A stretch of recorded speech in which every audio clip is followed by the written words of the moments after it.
Mula nga sa kaibigan ni Chris Aquino na si Dindo Balares, napakagandang balita nang sabihin daw ni Chris Aquino na merong hindi tugma sa naging blood test nito, kaya naman naihayag ni Chris na bad news dahil nga po hindi maganda ang result ng kanyang blood test.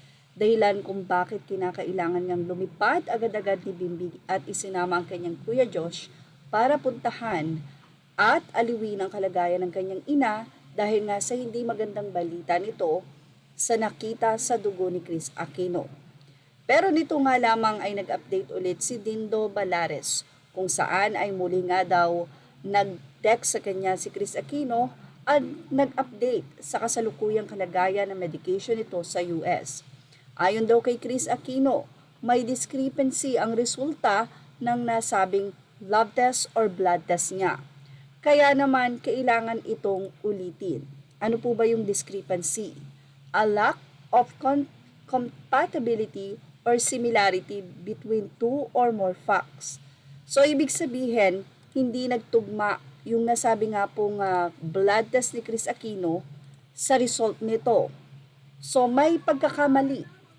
Kaya naman, kinakailangan nga daw itong bumalik sa UCLA para ulitin ang nasabi nga pong blood test. Ayon kay Dindo, update po para sa lahat ng sumusubaybay sa pagpapagamot ni Chris Aquino sa US. Last Thursday, July 18, nang makareceive ako ng message, I have said blood result mula kay Chris Aquino.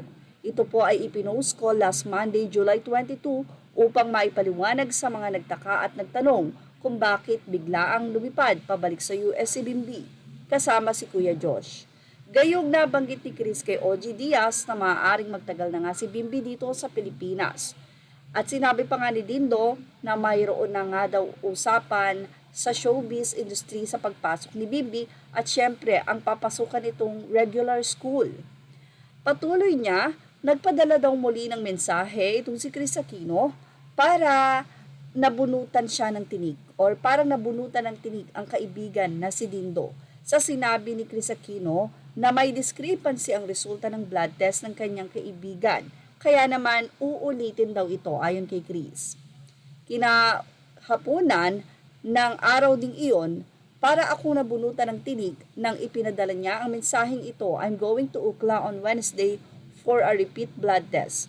There's a discrepancy in my results, so repeat, please pray.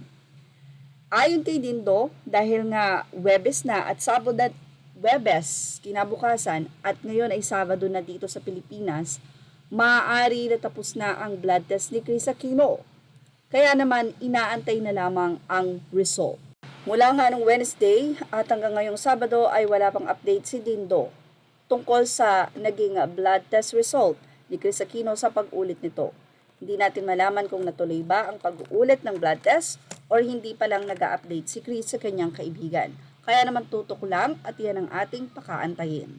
At yan ang ating Showbiz Now update. Images are all credit to the rightful owners. Thank you for watching Showbiz Now.